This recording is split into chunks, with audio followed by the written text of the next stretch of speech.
Now, I know what you're about to say. He lives in a city and he's got one of those. How does that work? Well, very well, thanks. I'll tell you a little bit about our adventure with wood burning. It's been fun. We bought this house 9 years ago. When we arrived, it had a very conventional setup for a British house. We had a natural gas boiler in the attic, which provided domestic hot water and heating through radiators, hot water piped around a radiator system, which is fairly standard in Britain. We weren't very impressed with the warmth of the house, and we were very unimpressed with the cost of the gas to run the boiler. It's mainly due to the fact that the house was very poorly insulated. It got solid walls without any cavity, so there's very poor insulation. It's just an old house. The cost of gas has been increasing in recent years, so that was another factor.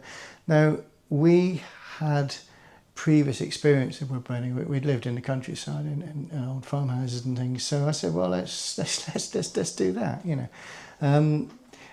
And we also decided to insulate as well, which combined with the thermal mass of the wood stove has given us quite a good system.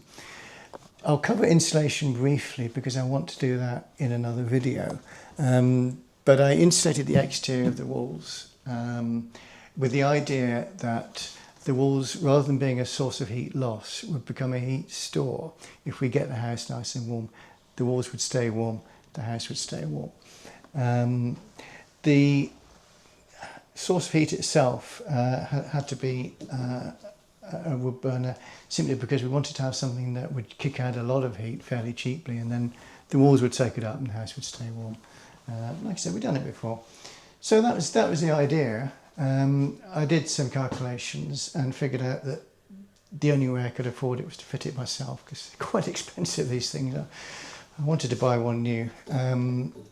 And okay, so I did all the work myself, which was quite a bit fun. We smashed out the fireplace here, had to put in a roll steel joist to support the chimney with a couple of mates. It's fun. I had to replumb things, which was a pain in the neck. But when the gas system had been put in, they fitted an on-demand boiler, which meant there was no store for hot water. And they pressurised it as well, which is more efficient apparently. But you can't run pressurised systems with these, and you need to be able to store hot water. So I put in a water storage tank in this cupboard here, which feeds directly off the boiler from this one. And we plumbed into the existing pipework just under the boiler there. Fortunately, that coupled up quite well.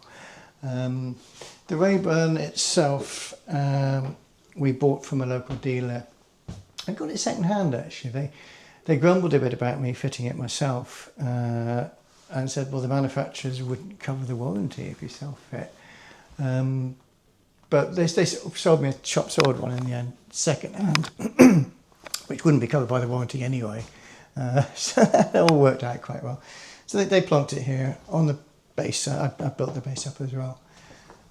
Coupled up, fired it up, and we've been warm ever since. Really, that side of it has worked very well.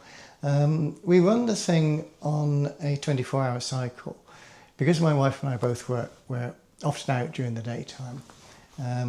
So we fire it up in the evening, in the winter time, starting at 5 o'clock, and we run it quite intensely till we go to bed at about 11 o'clock. And then I just put wood in to slow burn overnight. You can shut all these valves down. It just ticks away, and by the morning the fire is out, but the Rayburn itself is still warm. And the heat it's given off during that burn has warmed up the chimney stack, which has got a lot of thermal mass. It's heated the hot water, so we've got a day's worth of hot water. And the ambient heat has sort of heated the walls of the house. So everything does stay warm. It's worked quite well, that system. The house varies in temperature between about 21, 22 degrees in the evening, and it goes down to about 19 degrees at the end of the afternoon on a cold winter's day. So it's quite, it's quite pleasant. that side of it has all worked quite well. So it's a combination of insulation and a wood-fired unit with big thermal mass that's kept us warm, basically. We have no use for gas at all, which is rather good. When I was young, natural gas, Britain's natural gas was just being tapped, and it was bubbling out of the ground virtually free. And you didn't think twice about heating your house. By the time we bought this place, heating was thousands of pounds a year. And it's been rising ever since. I know people that don't heat their houses because they can't afford the gas. And that situation is not going to get any better. I'm not trying to be elitist here. I think I'm a bit ahead of the pack. So whilst we're on running costs, what does this thing cost me? Well, if you're willing to hunt around for firewood, it will cost you nothing. I've had plenty of wood from Facebook Marketplace, or people getting rid of old pallets. Builders are great in this department. And providing you're willing to go and get it and cut it up yourself, you can run for free. In recent years, I've been buying seasoned wood from a local farmer, mainly because after a while the novelty wears off. It was an excuse to buy a chainsaw at the time, but even that loses its fun.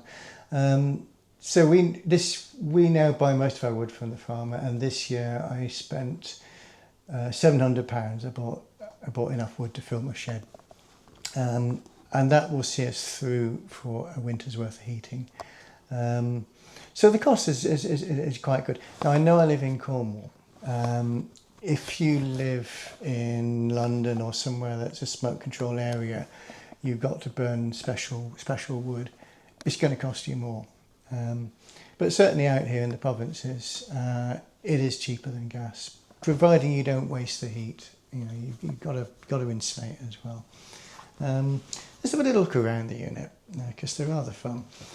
Firebox with below it a doodad for collecting the ash. I empty that once a day. Oven, mushrooming oven. Cook your rice dinners in there. The lower oven is smaller and runs at a lower temperature. I use it for warming plates mainly. Hob, nice big one. You see I'm cooking my supper on there. Hot at this end, cool at that end. You can adjust the temperature, which is quite good. There's a few controls to set the burn rate. This little spinner for lighting it. There's thermostatic airflow control here. Basically you open it up if you want the fire to burn nice and bright, if you're cooking or if you need to heat some hot water. Turn it down, it'll damp it right down. There's an airflow control here which sends heat either over the oven, again if you're cooking, or into the boiler side. And there's a chimney damper here which you can adjust. And anyone that's got a wood burning stove will be familiar with this. I'm always fiddling with it when the wind's blowing. But you kind of get used to it. So that's the unit. There's always something to fiddle with. And it's a bit of a novelty putting wood in a fire to cook your supper, but we kind of got used to it, and it's a lot of fun.